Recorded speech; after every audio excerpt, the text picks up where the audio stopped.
dado una serie de conceptos acerca de qué es la vida y también incluso ha determinado cuándo ésta debe iniciar y cuándo debe finalizar.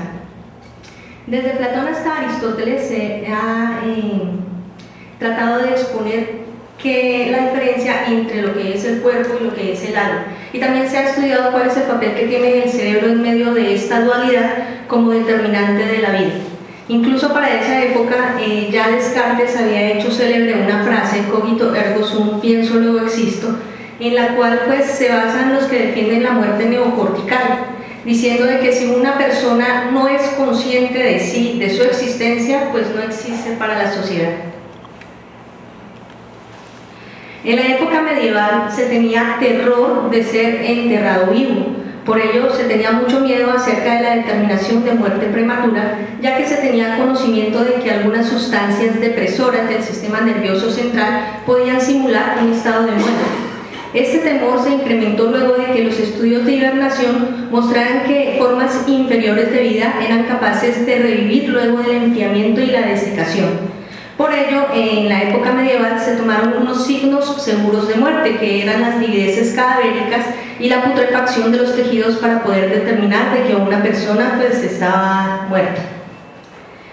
Ya en el siglo XVIII, con el advenimiento de las técnicas de reanimación, la electrocardioversión, el uso de drogas vasopresoras y también la ventilación mecánica, pues comenzaron a aparecer un gran grupo de pacientes que tenían lesiones cerebrales severas y extensas, los cuales, a pesar de este manejo, terminaban falleciendo en cuestión de días o de horas.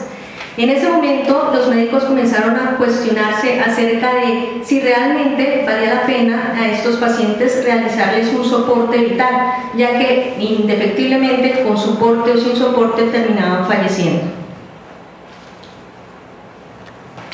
El concepto de muerte encefálica sigue siendo muy conflictivo para la sociedad en cuanto a la aceptación de esta por parte de la familia, como para el médico en cuanto a la determinación, a pesar de que ya han pasado cerca de 40 años en que se iniciara como un concepto de muerte alterno al que se conocía en esa época, la muerte cardiorrespiratoria. Es más, en 1968, cuando se nombró un comité ad hoc de la Universidad de Harvard, este comité hizo una salvedad acerca de lo que se conocía hasta entonces como el coma irreversible y le dio el nombre de un nuevo criterio de muerte, muerte encefálica.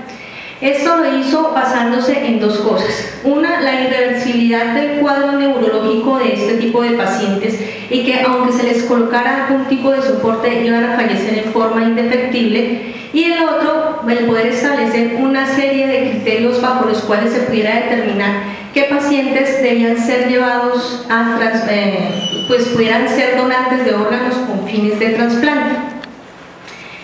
Esto pues, fue un punto importante en la historia, ya que determinó pues, un nuevo concepto de muerte. En este caso, ya lo que se consideraba hasta entonces como muerte, que era la detención del flujo sanguíneo, la asistolia, el paro cardíaco, el cese de las funciones vitales, la frecuencia respiratoria y el pulso, ya el corazón pues, no era el órgano central de la vida y de la muerte, sino que se le dio al encéfalo la determinación del fin de la vida. Es por ello que pues, con las nuevas técnicas de reanimación en los pacientes críticos se abrió una nueva etapa en la historia que podría llamarse de muerte asistida, en la cual las acciones o las omisiones que realizaban los médicos que manejaban las unidades de cuidado intensivo tenían una determinación en la muerte de los pacientes. En la historia la muerte pues, ha tenido varios cambios en cuanto a su concepto. Para los griegos se consideraba que muerte era el momento en que cesaba la función cardíaca. Para la comunidad judaico-cristiana era el momento en que cesaba la función respiratoria. Para la época medieval era el momento en que se separaba el cuerpo del alma. Sin embargo, en esta época, debido a que consideraban que el momento de muerte era en el que se iba el alma, cuando cesaban las funciones cardíaca y respiratoria, esperaban un tiempo prudencial para poder enterrar los cuerpos. Ya hacia el Renacimiento se consideraba que la muerte era el momento en que aparecía la putrefacción de los tejidos, y hacia el siglo XVI, debido precisamente a esos escritos en los cuales nombraban el terror de ser enterrados vivos, esperaban a que aparecieran las livideces cadavéricas.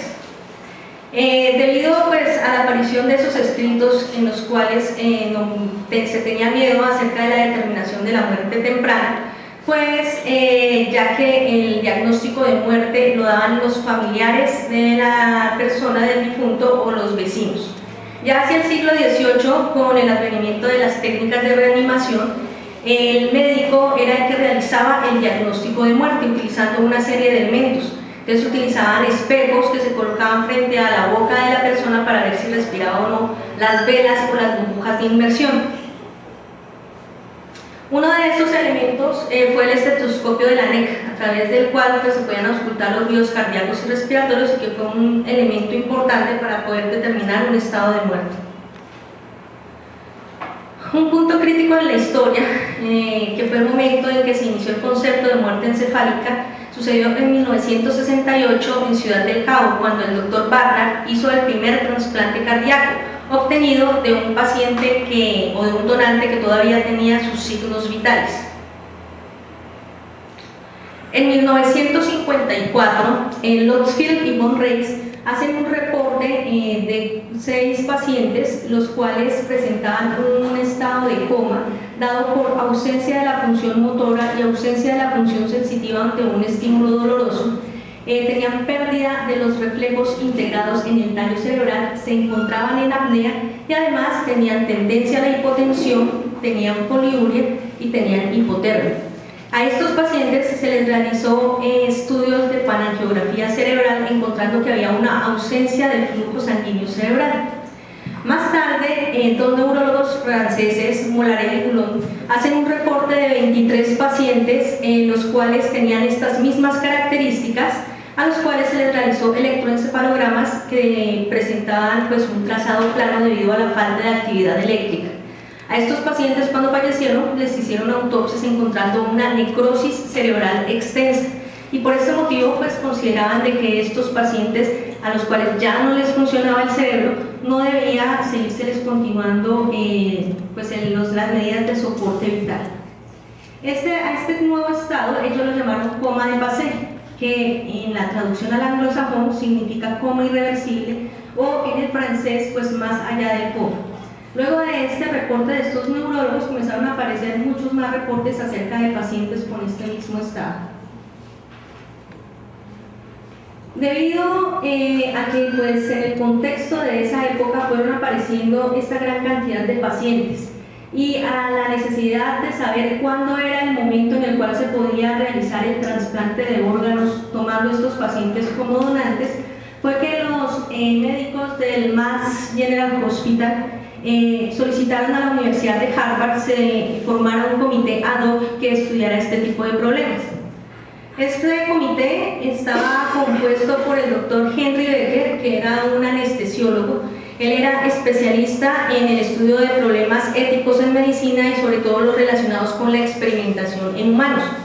El comité estaba compuesto por 10 médicos, por un teólogo, un filósofo y un historiador. Y es así como en 1954, el 4 de agosto, ellos sacan un artículo de 4 páginas donde nombran la conveniencia de hacer una serie de criterios bajo los cuales se pudiera establecer un límite para la asistencia médica en estos pacientes que tenían una evolución irreversible. Ellos se basan en 2 aspectos.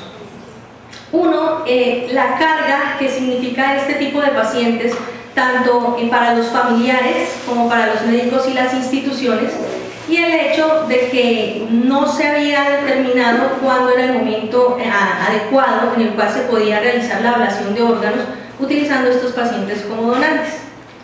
Hacen también 2 comentarios centrales acerca de ciertas preocupaciones que tenían en cuanto a que no existía una legislación que permitiera la defensa del médico que hacía un diagnóstico de muerte encefálica antes de retirar a estos pacientes del ventilador. Y lo otro, que la iglesia en cabeza del Papa Pío XII en esa época pues había sacado una cita en la cual decía de que el mantenimiento de la vida por métodos más allá de los racionales, al igual que la determinación de la muerte, eran un criterio exclusivamente del médico, dejando pues toda la carga a los médicos. En este artículo también pues hacen los criterios bajo los cuales se puede determinar la muerte encefálica, que son: 1, el hecho de estar en un coma irreversible, es decir, la ausencia de función motora y sensitiva ante estímulos dolorosos. 2, la pérdida de los reflejos integrados en el tallo cerebral. 3, la ausencia de función de los pares craneanos. Y 4, un estado de apnea, que pues es la pérdida del reflejo respiratorio.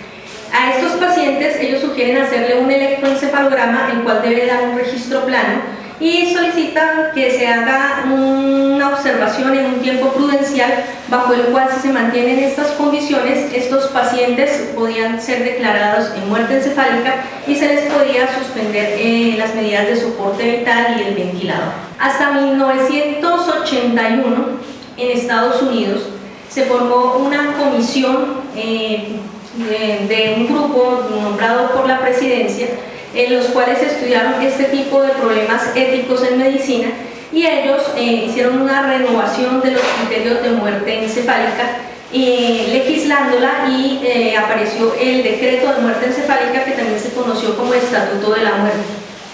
Posteriormente, la Academia Americana de Neurología, en 1994, le solicitó al doctor Finlay de que hiciera un estudio basado en la evidencia acerca de estos casos. En 1995 pues sacaron los resultados de ese estudio, haciendo pues también una salvedad acerca de los criterios de muerte encefálica que ya se conocían. En nuestro país, solamente hasta 1989 aparece un estatuto de muerte encefálica, el 6 de junio de este año, el 1172, donde dan los parámetros y las definiciones acerca de qué pacientes son los que se deben declarar en muerte encefálica y cómo debe ser la donación de órganos. Entonces, a estos pacientes con estas características se colocan en un protocolo de diagnóstico de muerte encefálica, y ellos deben tener unos requisitos. 1, que deben ser pacientes hemodinámica y ventilatoriamente estables, asistidos con ventilación mecánica en UCI, y ellos deben tener una causa bien establecida de una lesión neurológica que explique el estado en el que se encuentran. Debe existir una evidencia clínica y radiológica que pueda explicar el estado en el que se encuentra el paciente, es decir, un hematoma extenso, una herniación nucal. Y en el caso donde la tomografía es normal, se deben realizar otros estudios como funciones lumbares, falangiografías cerebrales o estudios metabólicos como la tomografía por emisión de positrones, que puedan explicar que hay una irreversibilidad en el cuadro neurológico. Se deben excluir otras condiciones neurológicas y médicas que se pueden confundir con un estado de muerte encefálica, como las alteraciones hidroelectrolíticas, las metabólicas, las endocrinas, la intoxicación por medicamentos como anestésicos, relajantes musculares, barbitúricos, la hipotermia, ya que a temperaturas menores de 27 grados centígrados hay una ausencia de función del tallo cerebral, la hipotensión y otros como el Guillain-Barré. En este caso pues tenemos una tomografía donde se ve una hemorragia extensa frontovasal con desviación de la línea media, lo que indica ya una herniación, y esto explicaría un estado de muerte cerebral. Y en esta encontramos un edema cerebral difuso, que también explicaría un estado de muerte encefálica. Luego de que estos pacientes han cumplido estos 3 requisitos, entonces se pone un protocolo de diagnóstico de muerte encefálica. En estos protocolos pues deben tener 3 condiciones. 1, el estado de conciencia. Son pacientes que deben estar en coma, pacientes que no deben tener ningún tipo ni de sedación ni de relajación muscular que pueda pues afectar el examen. En estado de coma es que tengan un Black Book de 3/15, es decir, una ausencia, como ya lo dijimos, de función motora y sensitiva ante estímulos dolorosos. 2, deben tener una ausencia de los reflejos integrados en el tallo cerebral. Los reflejos integrados en el tallo cerebral pues son los siguientes: el reflejo fotomotor, que consiste en un estímulo luminoso que se le aplica a la pupila produciendo la contracción de esta. En un paciente con muerte encefálica pues se va a presentar una pupila dilatada que no es reactiva al estímulo luminoso. El otro reflejo es el reflejo corneano, que es un reflejo integrado en el quinto par, que se logra estimulando la córnea con algodón, produciendo contracción de los músculos periorbiculares. Este reflejo pues también está integrado en el tallo cerebral y está ausente en los pacientes con muerte encefálica. El otro reflejo es el reflejo oculocefálico, que consiste en que se gira en forma abrupta la cabeza del paciente y en un paciente que tiene íntegro su tallo cerebral, los ojos se van a desviar al lado contrario al que se giró la cabeza. En los pacientes con muerte encefálica, los ojos quedan quietos en línea media y siguen la dirección hacia la cual se desvió la cabeza. El otro reflejo es el oculovestibular, que consiste en la colocación de agua dentro del conducto auditivo externo para estimular el tímpano. Antes de realizar este reflejo, pues se debe realizar una otoscopia para verificar la integridad del tímpano. Se colocan cerca de 50 mililitros de agua entre 33 y 44 grados centígrados. En el caso de la estimulación con agua fría, se va a presentar una desviación tónica de los ojos hacia el lado de la estimulación con posteriores movimientos sacádicos hacia el lado contrario. Con el agua caliente, pues la respuesta será al contrario. En el caso en el cual se coloca agua fría en ambos oídos, se va a presentar una desviación tónica de los ojos hacia abajo, y si se coloca agua caliente, se va a presentar una desviación de los ojos hacia arriba. Obviamente, pues está abolido en los pacientes con muerte encefálica. El reflejo tusígeno, que consiste en la estimulación de la orofaringe, pues se puede estimular en estos pacientes moviendo el tubo orotraqueal, que va a desencadenar pues el reflejo nauseoso o de la tos. Está ausente en estos pacientes. El reflejo vasopresor, que consiste en la colocación de 2 miligramos de atropina. En los pacientes que tienen íntegro su tallo cerebral, la frecuencia cardíaca se va a elevar por encima del 30% de la basal. En los pacientes con muerte encefálica, este aumento no alcanza el 10%. Existen ciertos reflejos anormales a los estímulos dolorosos que, cuando están presentes, excluyen el diagnóstico de muerte cerebral. Son en los movimientos de decorticación, los movimientos de descerebración y la mueca facial.